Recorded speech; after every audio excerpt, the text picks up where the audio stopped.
So the numbers for the Super Bowl halftime show are in, and it's quite interesting.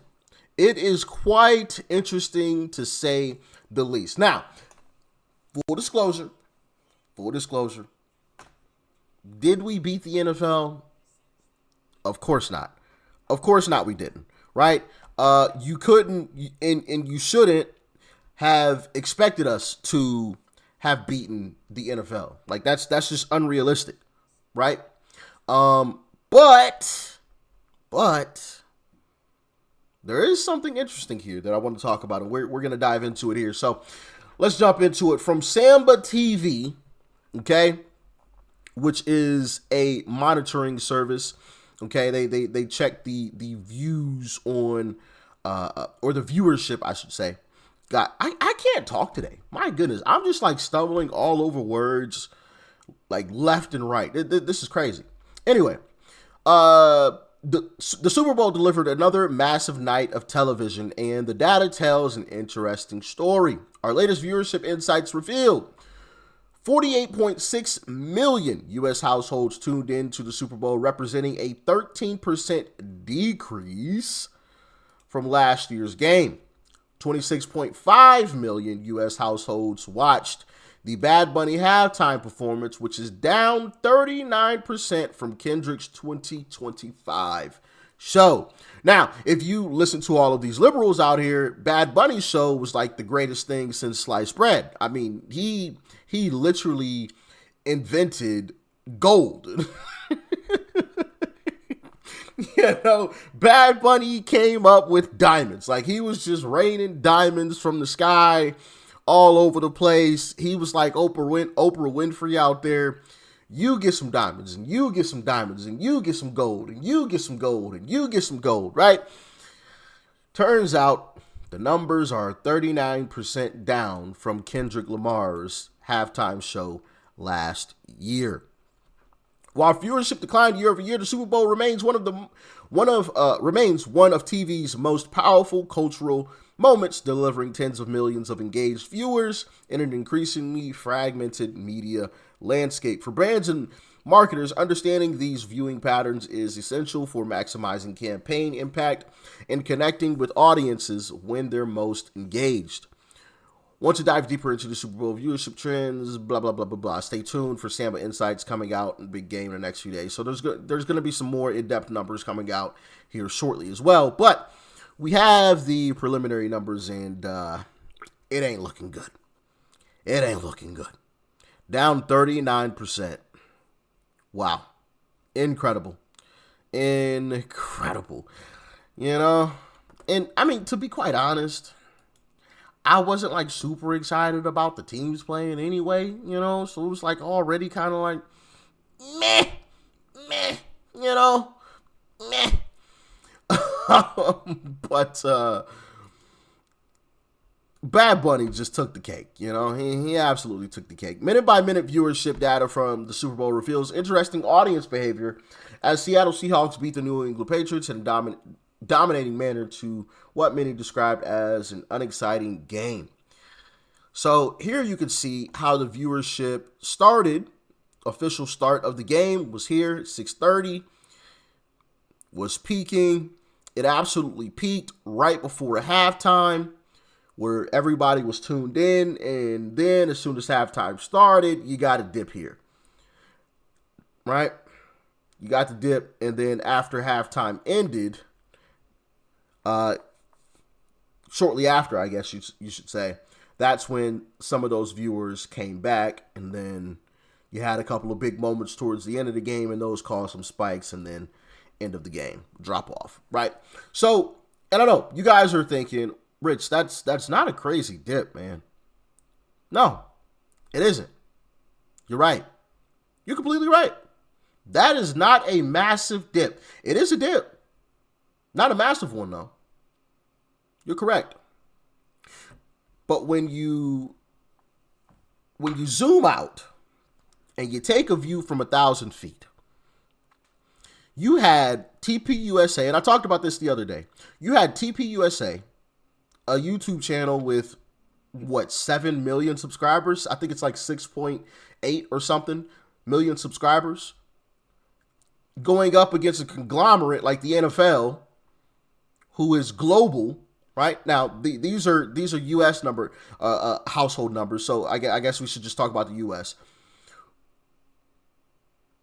Everybody, literally, the Super Bowl is like a holiday almost. It's almost like a de facto holiday. Had the NFL not gone extremely woke, literally, it might genuinely be a holiday here in America. You know what I mean? It genuinely might be officially a holiday in America had they not gone woke. There are all types of gatherings and get-togethers and parties and everything surrounding the Super Bowl, not just wherever the Super Bowl is, but also all across the country. We all know this, right? So for TPUSA to go against a massive conglomerate like that with billions of dollars behind it, for TPUSA to pull in, I believe the number was like 10 million concurrent viewers, that is huge. That is huge. And let me tell you why. Because, yeah, 10 million may not be a whole lot, or 8 million, or whatever the number was in comparison to 40-something million, okay? Maybe a drop in the bucket.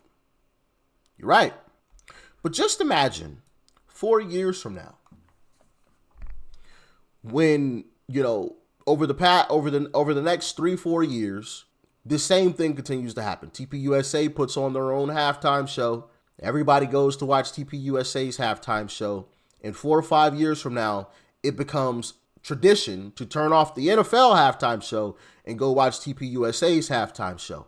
See, what TPUSA did was, it was a proof of concept, almost, right? They proved that it could be done. They proved that the door could be opened. They proved that it wasn't locked, that they had the key in order to open the door, and now everybody has seen, oh, we can do it. So what happens 5 years from now when it's not just 10 million people? What happens 5 years from now when it's 25 or 30 million people who tune out and go watch the TPUSA show? And now, because over those past 4 or 5 years, other people have watched that happen, and they've wanted to get in on the halftime show. So now you got the Super Bowl halftime show, you got TPUSA halftime show, and then you got this other group's halftime show, and then this other group's halftime show. So now you've completely fractured the NFL's halftime show. And you know what that means? The almighty dollar. Hey, we've all heard the saying, money talks, bullshit walks. When you start affecting that bottom line, when advertisers start to see, hey, yo, your viewership like tanks at halftime. Why am I still paying the same rates that I was paying before? Why am I still paying those same rates now? You don't have the same viewership. You slotted me for halftime. Ain't nobody gonna see this. I want a discount. Oh, now we talking. Now we talking because you're hurting pockets. You're hurting pockets. And I know what somebody's gonna say, well, Rich, they're expanding the NFL to make it more global. Okay. They can do that. They can. Because let me tell you something. Viewership does not mean dollars. Conversions mean dollars. Do those viewers, those international viewers, convert to the same amount of dollars that the typical U.S. viewer converts into? So yeah, the NFL might get a little more views because they're going global with the NFL. But do those same people convert into the same amount of money that the U.S. viewership was converting into? I'd venture to say no. That's just my personal opinion, but y'all can let me know how you feel in the comments. I would venture to say no. So when we start affecting the bottom line, which very well could happen very soon, then I think we'll see a change. I think the NFL will have to change because now you're affecting the money, right? And so, yeah, while TPUSA didn't beat the NFL, nobody, at least not anybody in their right mind, at least, should have expected TPUSA to beat the NFL. Like, this is crazy, you know? NFL, TPUSA. We love TPUSA. Rest in peace to Charlie Kirk. But, I mean, let's be real. NFL, TPUSA. You know, let's just, you know. Now, I hope that TPUSA becomes this, And the NFL starts to do this so that they correct course. But yeah, I think that was a massive proof of concept, what TPUSA did there, and could spell doom for the NFL if they don't course correct here soon. Okay, because if TPUSA is allowed to grab a foothold of an alternative halftime show, the advertising dollars could absolutely tank for the NFL. Could absolutely tank. But as always, y'all get in the comments. Let me know your thoughts and your opinions. Once again, shout out to TPUSA. Rest in peace to the great Charlie Kirk.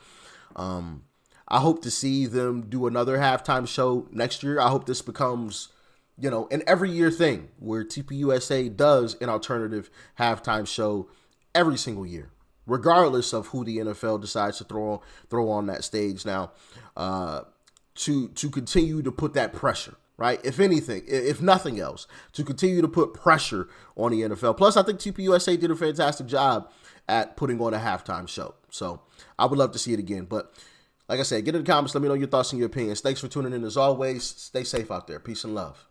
I'm out.